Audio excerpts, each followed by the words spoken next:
Bonjour à tous et bienvenue dans cette nouvelle vidéo, j'espère que vous allez bien et que vous êtes en forme, comme vous avez pu le voir dans le titre de cette vidéo. On se retrouve pour un nouvel épisode concernant la série 30 jours pour devenir un trader rentable. J'espère que vous êtes prêts à prendre des notes, on passe tout de suite sur l'ordinateur, c'est parti. Alors en ce qui concerne la vidéo du jour, on va s'intéresser au journal de trading et on va voir ensemble comment tirer conclusion donc, de ce journal. Pour vous remettre un petit peu dans le contexte, dans les précédentes vidéos, on a créé ensemble en direct une stratégie, on a créé un plan, on a également créé un journal et ensuite on a fait du backtesting. Et donc à travers ce backtesting, j'ai pu récolter pas mal de data et aujourd'hui on va essayer d'interpréter tout ça pour tirer donc une conclusion et voir un peu ce qu'on peut améliorer du coup sur notre comportement sur les marchés. Sachez que c'est vraiment quelque chose qui est indispensable, le fait d'avoir un journal, c'est vraiment votre meilleur ami sur les marchés. Donc à chaque fois que vous allez prendre une position, vous allez noter différentes informations comme j'ai pu donc l'indiquer ici. Et une fois qu'on a toutes ces informations, on va pouvoir donc regarder un petit peu ce qui a posé problème et ce qu'on va pouvoir améliorer donc pour le mois à venir. Donc ici, premièrement, on peut regarder un petit peu le jour. Donc typiquement, lundi, mardi, on peut voir qu'on a fait des gains. On peut voir que jeudi, vendredi, on a refait pas mal de gains. Lundi, on a refait des gains. Ensuite, au niveau des pertes, le mardi, on a fait une perte ici. Jeudi et mercredi, on a fait une perte. Lundi, on a fait une perte. Jeudi, on a fait une perte. Donc là, déjà, on peut voir que le jeudi, on a fait une perte ici. Ensuite, on a refait une perte ici. Et ensuite, là, on a fait un BE. Okay, donc là, typiquement, déjà, le jeudi, on peut arrêter de trader. Donc de manière logique, donc en termes de statistiques, si déjà on arrête de trader le jeudi, on va limiter pas mal de pertes. Okay, donc en fait, c'est vraiment comme ça qu'on va interpréter un petit peu tout ça. Ensuite, on peut s'intéresser aux horaires. Donc on peut voir que quand on trade le matin, en général, ça se passe quand même assez bien. Quand on trade l'après-midi, ou en tout cas voilà, en début d'après-midi, on réalise malheureusement des pertes. Pourquoi ? Parce que la volatilité sur le marché n'est pas la même. Donc typiquement, si on arrête de trader par exemple à partir de 13 h, on pourra aussi limiter pas mal de pertes. Donc par exemple ici, on va arrêter de trader le jeudi et on va arrêter de trader donc l'après-midi. On va donc se focaliser uniquement sur les trades en début de semaine et du coup en début de journée. Okay, donc c'est ce qu'on peut voir un petit peu ici. Ensuite, si on regarde un peu plus en détail, on peut voir que par exemple le cas du SD, là ça se passe pas forcément très bien. On a fait une perte ici sur le cas du SD, on a fait une perte là aussi sur le cas du SD, et là c'est pareil, on a refait une perte. Donc à partir du mois prochain, je vais arrêter de trader le cas du SD. Même si j'aime bien cette paire, là les statistiques clairement sont là, et on peut voir qu'on réalise que des pertes. Donc naturellement, si j'arrête de trader le cas du SD, eh bien, je vais limiter le nombre de pertes. Par contre, l'euro USD, on peut voir qu'on fait pas mal de profits. Okay, donc, euro USD, on a fait des gains ici. Là, on a fait des gains là aussi. Donc, c'est plutôt intéressant. Donc, on va pouvoir continuer, même peut-être consacrer encore plus de temps sur l'euro USD parce que visiblement, on arrive à bien comprendre les manipulations, etc. Ensuite, on va pouvoir s'intéresser aussi donc, à la semaine. Semaine 1, semaine 2, semaine 3 et semaine 4. Donc on peut voir qu'en début de mois, donc sur la semaine 1, on réalise des profits, ce qui est plutôt cool. Sur la semaine 2, on a fait pas mal de pertes quand même, des BE, pas mal de pertes encore une fois. On a fait deux profits, mais là, si on fait le ratio, honnêtement, la semaine 2, c'est peut-être pas forcément la meilleure semaine pour trader. Ensuite, la semaine 3, on peut voir qu'on a fait un gain, un BE, donc ça reste intéressant. Et la semaine 4, donc on a fait une perte et un BE. Donc là, typiquement, si on focalise toute notre énergie sur la première semaine et sur la troisième, eh bien, potentiellement, on pourrait peut-être obtenir de meilleurs résultats. Donc l'idée, c'est que le prochain mois, on va peut-être mettre tout ça en place et commencer donc à prendre encore une fois des datas pour faire tout simplement un bilan et voir un petit peu si la situation s'est améliorée. Okay, donc ça peut être intéressant. Ensuite, on va s'intéresser aux trades qu'on a pris. Est-ce que c'était un mouvement de continuation, donc est-ce qu'on a tradé dans le sens de la tendance, ou est-ce que c'était un trade de retracement? Et à partir de là, on pourra déterminer encore une fois si on a fait le bon choix. Donc on peut voir que quand on trade dans le sens de la tendance, on fait quand même pas mal de profits. Par contre, quand on trade les retracements, c'est soit des pertes, soit des BE. Donc ce qu'on va faire, c'est qu'à partir du mois prochain, on va arrêter de trader le retracement. Donc on va uniquement prendre des positions dans le sens de la tendance.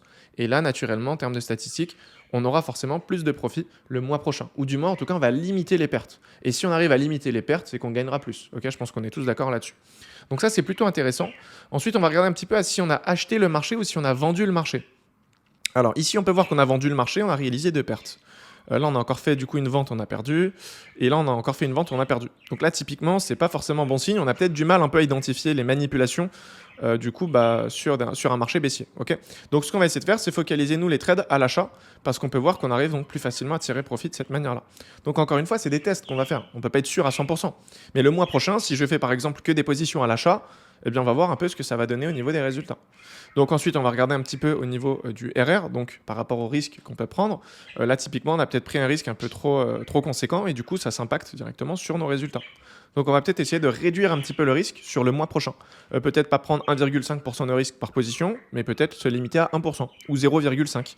Parce que peut-être qu'en prenant trop de risques, on a du mal en fait tout simplement à garder un contrôle ou à faire un management correct. Donc le problème il est là en fait, c'est que c'est uniquement en mettant en place des changements qu'on va pouvoir améliorer en fait la stratégie, le plan ou le management. Si aujourd'hui on n'a pas ce journal, on n'est pas du tout en capacité d'évaluer ce qu'on doit changer ou ce qu'on peut garder. Okay, donc là clairement en fait, voilà, on voit qu'on peut garder l'euro USD, qu'on peut trader dans le sens de la tendance, qu'on peut continuer à acheter le marché, qu'on peut trader le matin, qu'on peut trader en début de semaine. Tout ça c'est des statistiques qu'on a pu récolter et maintenant on sait que voilà, en se basant là-dessus, on aura normalement des meilleurs résultats. Okay, c'est vraiment ce qu'il faut comprendre. Ensuite, si on s'intéresse maintenant à la taille de notre stop loss, on peut voir que quand du coup le stop loss est conséquent, eh bien naturellement on a plus tendance à faire des gains. Par contre, quand le stop loss est petit, donc en termes de pips, là c'est vraiment des pips que vous voyez ici, eh bien on fait quand même pas mal de pertes. Okay, donc là c'est un tout petit stop loss, 1,8, c'est vraiment pas grand chose sur du scalping, eh bien on réalise des pertes. Donc qu'est-ce qu'on va faire? À partir du mois prochain, on va se dire, ok, maintenant quand je prends une position, le stop loss doit être au minimum de 4 pips. Okay, en dessous, je prends pas la position. Et du coup, forcément, on aura tendance à obtenir de meilleurs résultats. Okay, donc là c'est pareil, regardez, à chaque fois on avait des tout petits stop loss et on a fait des pertes. Donc là, l'idée, c'est d'arrêter tout simplement de trader avec un si petit stop loss. Ensuite, au niveau de la psychologie, on peut voir par exemple ici que quand on est confiant, eh bien, on a tendance à faire quand même pas mal de pertes. Okay, là, on a été très confiant, on a fait une perte. Donc ça veut dire aussi que c'est peut-être pas bon signe. Si on est beaucoup trop confiant, si peut-être on est beaucoup trop content, c'est peut-être pas bon signe, il faut peut-être pas trader ce jour-là. Okay, vaut mieux éviter une perte, parce qu'au niveau de la psychologie, c'est quand même plus simple, plutôt que de trader pour trader et au final manger un stop loss. Parce que derrière, c'est un peu plus compliqué à rattraper au niveau de la psychologie. On peut voir ici que quand on est en forme, on a quand même de bons résultats. De manière générale, quand on est neutre, donc on n'est pas forcément très joyeux, on n'est pas triste, on n'est pas forcément en forme, mais on n'est pas très fatigué, on arrive quand même à obtenir de bons résultats. Okay, donc ça, c'est vraiment des trucs qu'on va prendre en compte et en fonction de ça, on pourra déterminer bien si on va trader ou non sur la journée. Alors les photos, je les ai pas forcément mises parce que ça ne servirait à rien ici, c'est pas des vraies positions, hein, c'est pas un vrai tableau là que je vous ai partagé, c'est simplement un exemple pour que ce soit peut-être plus parlant. Et après au niveau des commentaires, donc RAS, c'est rien à signaler. Très volatile, c'était donc pendant des périodes annonces économiques, etc.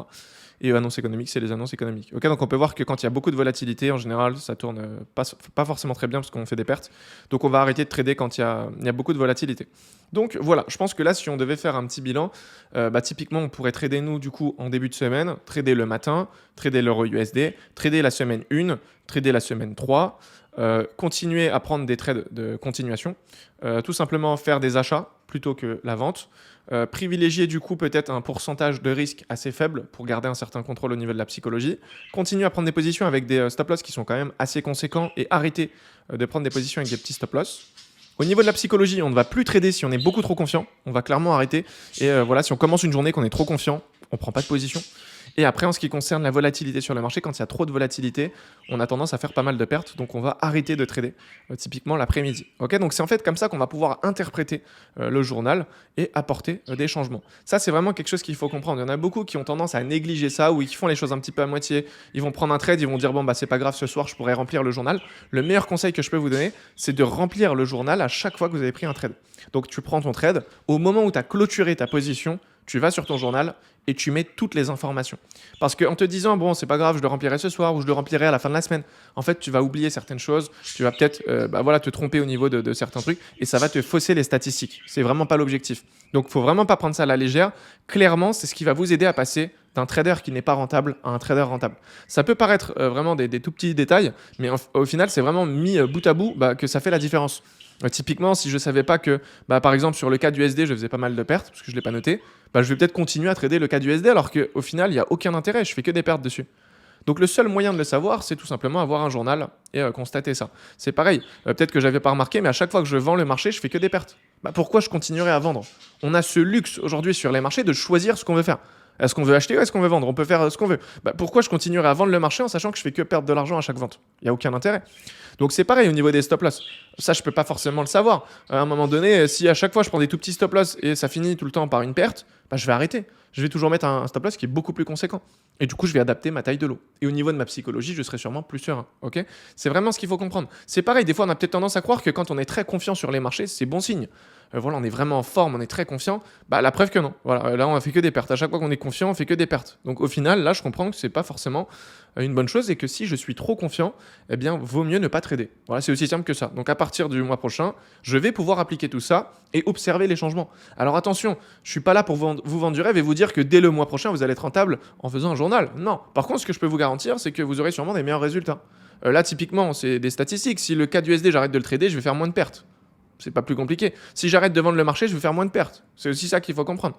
Après, bien sûr, ça va dépendre de la période sur laquelle vous tradez. Typiquement, l'été, sur les marchés financiers, c'est un peu plus compliqué, parce qu'en termes de volatilité, etc., c'est pas la même chose. Donc, il faut aussi regarder un petit peu en fonction du mois sur lequel vous êtes en train de vous exercer. Mais de manière générale, les semaines, par exemple, donc semaine 1, semaine 2, semaine 3, semaine 4, ça, c'est vraiment des trucs qui ne changent pas. C'est pareil toute l'année. En général, peut-être que voilà, la 4e semaine, vous êtes fatigué. Et du coup, vous n'arrivez pas forcément à prendre des bonnes décisions. Donc, arrêtez de trader la 4e semaine. En fait, il y a des personnes qui se sentent obligées de trader pour trader. Notre objectif, c'est simplement de faire des profits sur les marchés. Et je pense qu'il y en a beaucoup qui oublient ça. On est simplement là pour faire de l'argent. Donc, à un moment donné, si tu vois que la 3e semaine et la 4e semaine, tu fais que perdre de l'argent, bah arrête de trader. Arrête de te sentir coupable et arrête de trader.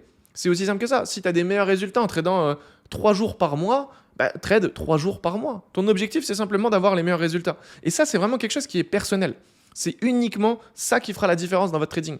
C'est pas parce que moi aujourd'hui je vous ai dit de trader l'euro USD que vous devez le trader. Non, peut-être que certains ont des difficultés à le trader. Ils sont peut-être plus à l'aise sur le GBP. Et du coup, bah, trader le GBP.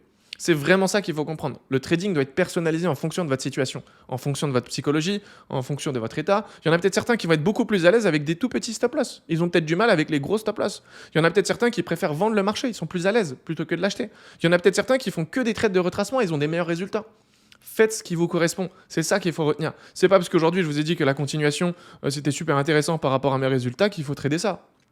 Ça fonctionne pas comme ça. C'est pareil, il y en a peut-être certains qui sont beaucoup plus à l'aise à trader quand le marché est volatile. Il y en a peut-être certains qui ont du mal. Donc ça, c'est vraiment quelque chose qui est propre à chacun. Donc le meilleur moyen, on va dire, de le comprendre et de l'appliquer, c'est de mettre en place ce journal et de tout simplement voilà, faire une petite étude comme je viens de le faire en vidéo. Donc là, c'était vraiment pour vous donner un exemple. Et comme ça, vous pouvez faire la même chose. Donc là, à la fin de cette vidéo, je veux vraiment que vous ayez ce journal et que vous commencez à le remplir. Et je vous le garantis, dans un mois, vous me faites un retour. Et je suis persuadé qu'au niveau des résultats, ça aura littéralement changé. Okay, et ce sera en bien sûr. C'est ça l'objectif. Donc voilà. Si vous avez des questions, n'hésitez pas à me les poser directement dans l'espace commentaire. Je pourrai répondre avec grand plaisir. Si certaines personnes veulent peut-être passer à un niveau supérieur, eh bien n'hésitez pas à regarder le premier lien dans la description. Car pour cette occasion, j'ai réalisé une masterclass totalement gratuite. Et ça pourra vous donner pas mal de valeur. Et si certains veulent être accompagnés sur les marchés financiers, sachez qu'on peut également vous accompagner avec mon équipe. Donc n'hésitez pas à regarder dans la description. Il y a un lien. Vous pouvez réserver un appel et comme ça, on pourra un petit peu échanger, comprendre votre profil, comprendre aussi vos objectifs et par rapport à ça, si on est aligné, eh bien on pourra naturellement vous accompagner. Ok ? Donc voilà, en ce qui me concerne, je pense que j'ai pu faire le tour du sujet. Je vous retrouve donc demain à 18 h pour une nouvelle vidéo. D'ici là, prenez soin de vous. C'était Pierre. Ciao.